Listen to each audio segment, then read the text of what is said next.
Okay, we're almost ready here. I don't want to keep the firefighters in their gear too long, so we're going to probably start this along.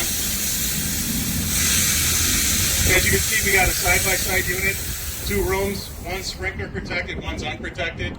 They both have a 10-year smoke alarm. That's the new state of Illinois law now, 10-year battery. I don't know if everybody's familiar with that, so we want to make sure we have that.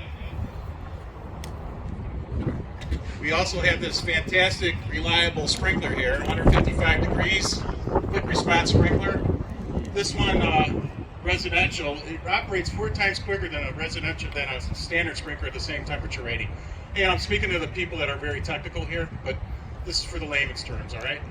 So, you know, we tell the public that the water squirts more horizontal, and it gets high up in the air, so it cuts out the hot air and gases to keep the flashover from happening.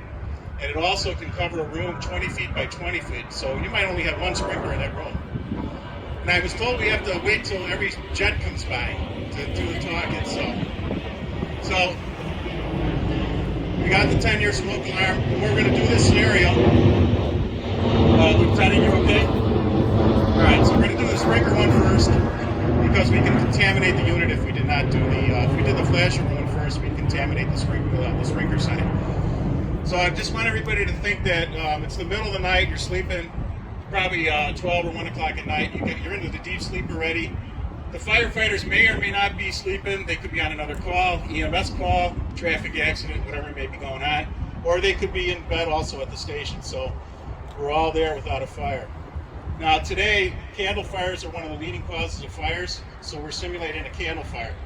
And we got 100% cotton material in here, so there's no fuel, no combustibles, nothing else is going to activate this fire.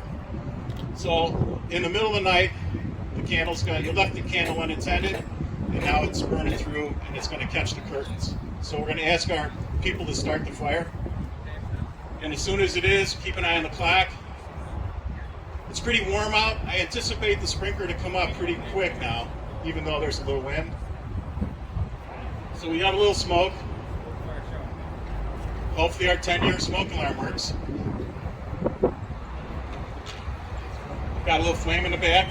Smoke detector at 7 seconds. And actually, within another second after that, the sprinkler activated. It already reached the 155 degree threshold at the top. So now what's it doing? It's putting out 15 to 18 gallons a minute. It's shooting that water 20 feet apart. Say the fire department, if we go on this chart here, they got dispatched at the 4-minute mark. They're going to be here in 4 to 5 minutes, hopefully 4 minutes. And when they get there, they're going to do a couple of things. They're still bringing the hose line into that fire. They know it's a sprinkler building, but they're still going to bring the hose line in. And as they go in, they're going to assess the sprinkler. So guys, if you think the fire's out, you come and tell us if you want the water to go. You can move up a little. Now remember, everybody should have been outside, right? What do you think, guys? You want to shut the water up? Okay, then if you can't see, okay, you can turn the water up. So they make that decision. We don't want the homeowner or the people living in the house to turn off the water, obviously. Fire could be under a couch or bed or something like that. So now they're going to go in and make their way and see if the fire's out or pull out anything that needed to be done.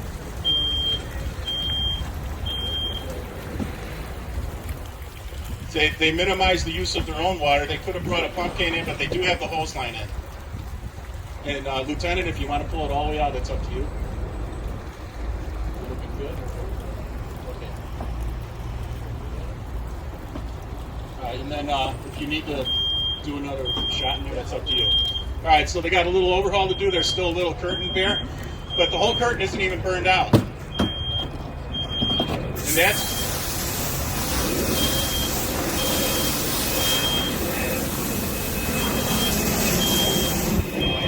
all right, he did a good job at minimizing the water. I'll wait for it to play.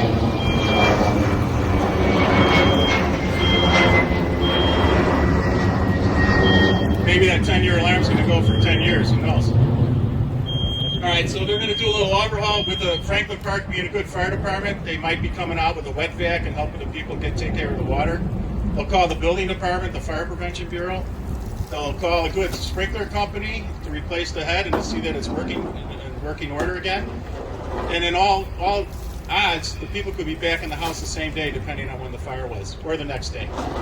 And that's why there's 110 code trade-offs in the ICC codes. Okay, so here we go. This was the unprotected room. And let's see if my wire will make it in. And firefighters okay? We're good? All right, so we're good to go. Let's light the fire. Working on it. Oh, okay.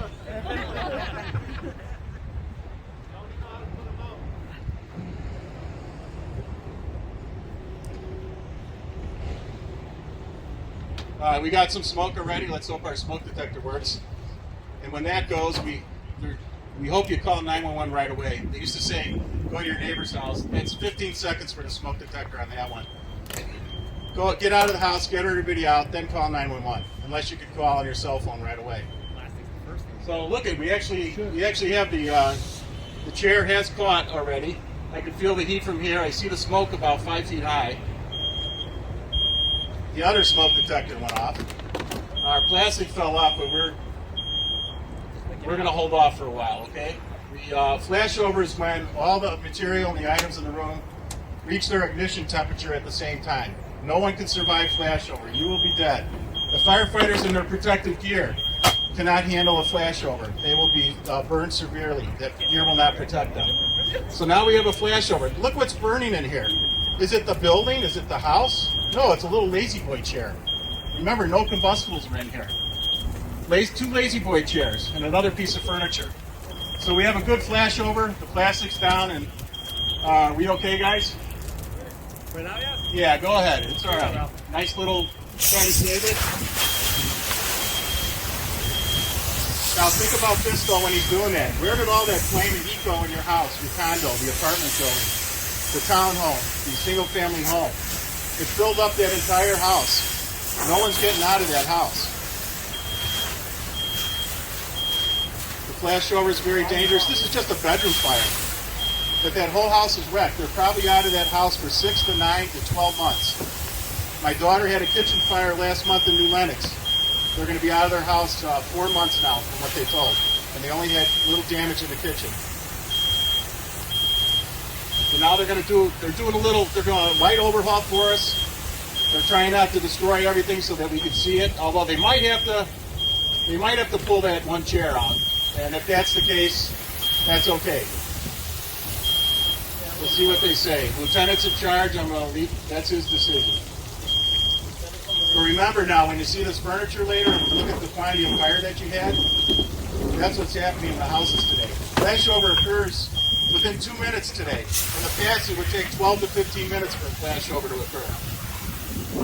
And that's why you can't survive. The survivability is much less today with the way that the flashover occurs that early. And I want, when you're done and when the lieutenant says it's safe, we want you to come up and take a look at the furniture and see the differences between the two rooms.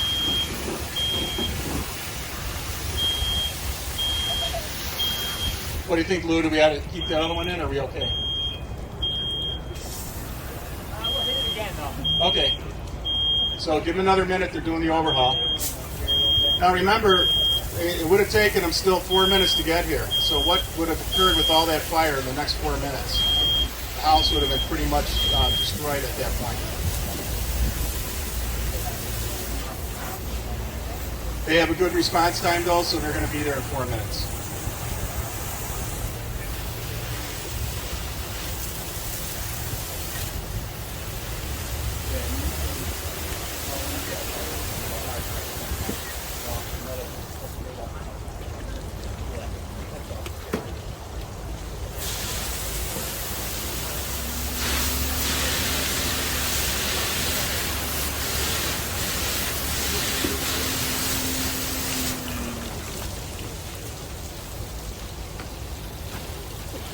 All good, Lieutenant?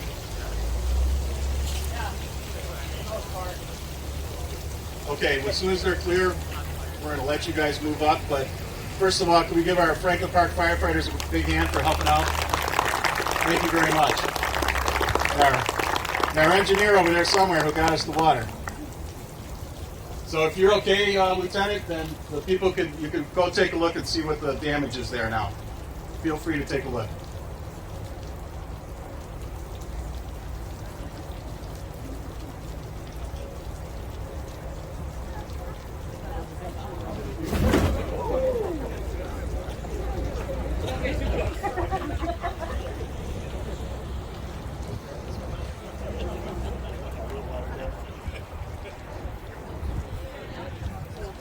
Well, you know your business, but this one you can try it off and you can get back here the next day.